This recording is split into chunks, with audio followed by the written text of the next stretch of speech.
Rome, 410 AD. The barbarians are at the gates, and they're about to tear down the greatest civilization the world had ever seen at that time. However, the barbarians were not able to replace what they destroyed with anything better. They just destroyed it and left. And so Europe fell into what historians now refer to as the Dark Ages. But what if they didn't? Did the Roman Empire have to fall? Could it have been saved with just a few minor tweaks, or was it always destined to fail eventually?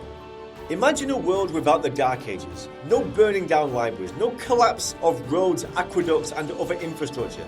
A period where people would bathe frequently. An alternate timeline in which the Islamic Caliphate was either suppressed or never existed. Would we have flying cars? Would we have colonized Mars? In this video, we are asking a big question. Was Rome's collapse inevitable? Or was there a world where it could have survived?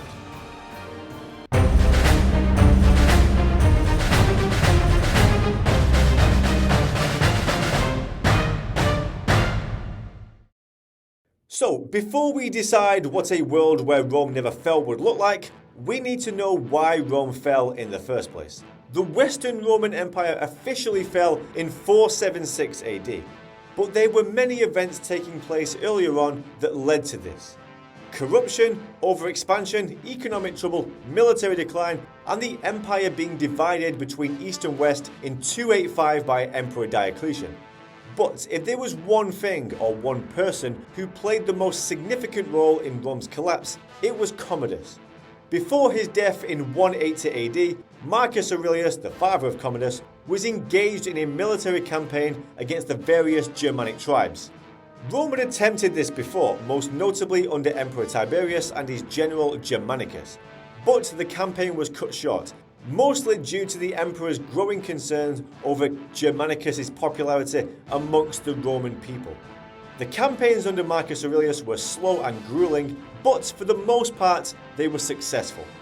Rome expanded into Germania, and if they had just committed another decade, or maybe two, to the campaign, then Rome could have actually conquered the region. Maybe.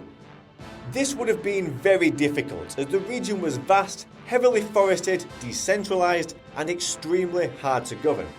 It also had no infrastructure or urban centers that they could have Romanized. But it was not impossible.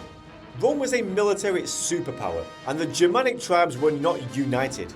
The Romans were very good at keeping their territories when they had conquered them, and stopping them from rebelling, most of the time. Rome did this by installing governors, establishing bureaucracy, collecting taxes, and allowing the natives certain freedoms, such as permitting them to maintain their cultural and religious practices. They also built roads, infrastructure, and opened new trade routes to the areas, meaning that life under Roman rule was arguably even better than it was before. So, if Commodus would have just not been a moron, Rome could have, and probably would have, conquered Germania.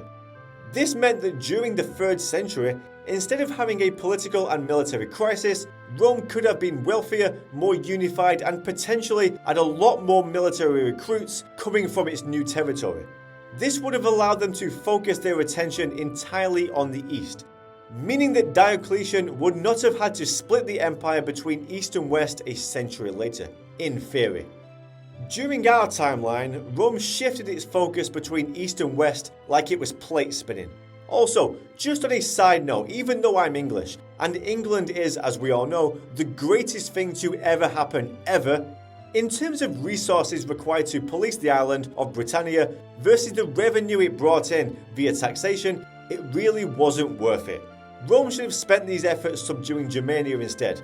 That being said, it wasn't a deal breaker, and Rome could have still been stable with Britain, it just wasn't ideal. Anywho, now that's out of the way and Rome had secured the Germania problem that ultimately led to its annexation in 476 AD, what now? Well, there's Parthia. Rome's eastern border was always unstable, and they had a turbulent relationship with their neighbour Parthia. In 161 AD, Rome and Parthia went to war. The Romans were successful and even conquered the Parthian capital. However, Rome struggled to establish permanent control, in part due to the Germanic Wars, and the East would continue to be a problem for them. The Parthian Empire would eventually be replaced by the Sassanid Empire, and Rome, already weakened by being split between East and West, continued to struggle with its neighbour for centuries. In 602 AD, the Eastern Roman Byzantine Empire embarked on a grueling campaign against the Sassanids, which would last 26 years. The result was basically a stalemate, but the two empires were left so exhausted that a giant power vacuum was soon filled by the Islamic Caliphate.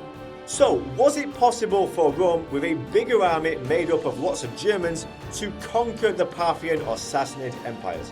Or could they have done more to maintain peace with them? Could a strong alliance or a lack of conflict have prevented the rise of Islam by denying it the vacuum of power?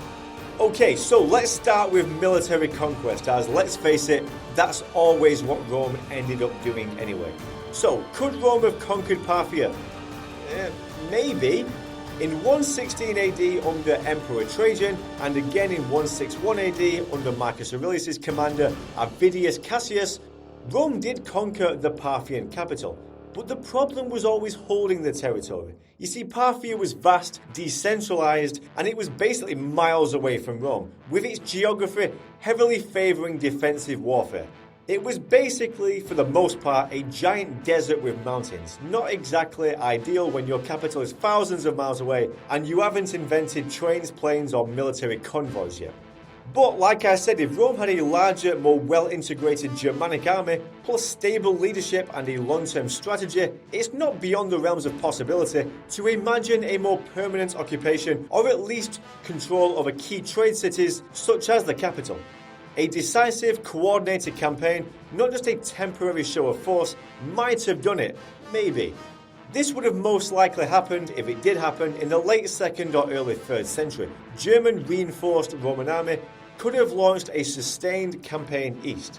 With a secure northern border and more manpower, Rome had its best chance ever to fully subdue Parthia and turn the east into a permanent frontier rather than a distant ambition. Now, peace was a better option. The Romans and Parthians did occasionally trade and exchange envoys, so diplomacy wasn't exactly unheard of. A long-term peace could have been forged through marriage alliances, however, this would have only lasted one generation at a time. But sometimes one generation is enough for both sides to reap the benefits from boosting mutual trade along the Silk Roads. If both empires saw more benefit in cooperation than war, they could have formed a kind of uneasy but effective balance, similar to what America and China has today, kind of.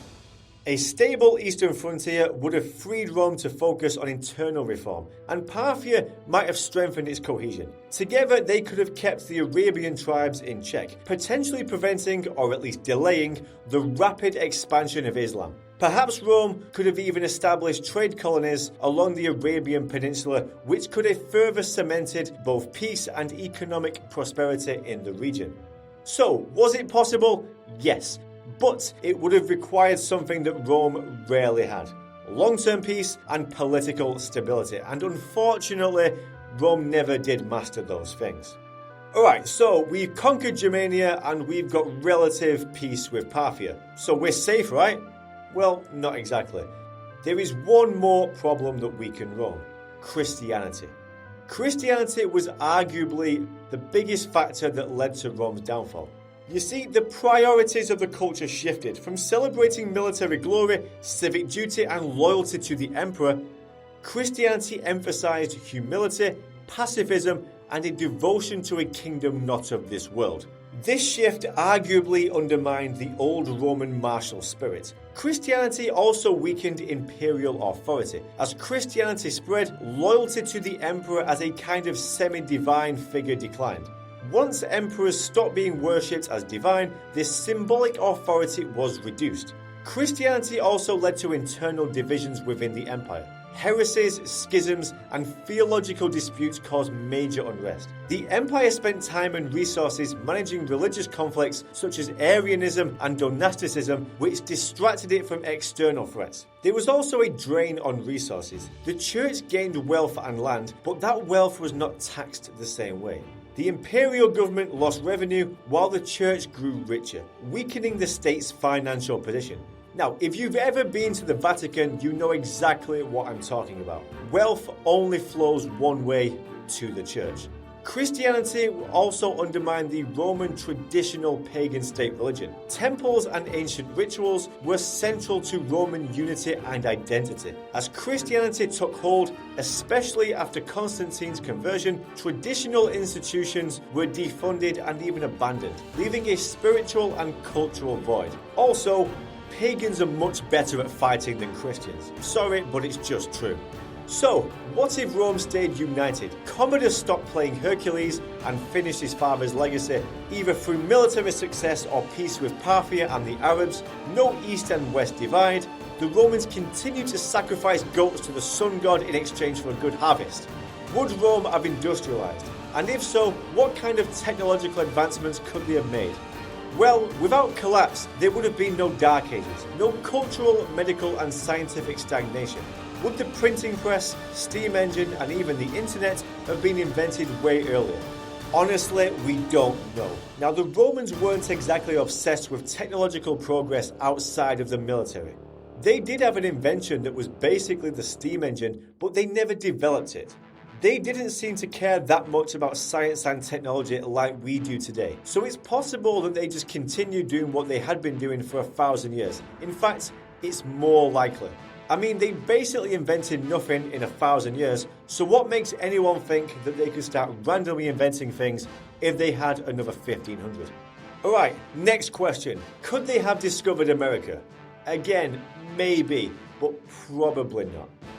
The only reason America was discovered in the first place is that the Ottoman Turks and North African Moors made the Mediterranean Sea far too dangerous for Europeans to travel east, and so they were forced to search for alternate trade routes, which led them to accidentally discover lands west. With the East in this alternate timeline being largely safe and the Mediterranean controlled entirely by the Romans, then why would you sail all the way around the coast of Africa in the first place? It doesn't make sense. Rome also lacked the naval technology for a transatlantic voyage. Now, I'm not going to touch on politics, as historically, political structures pretty much always end up being run by a cowardly serpent type. Death, taxes, and corrupt politicians are basically unavoidable.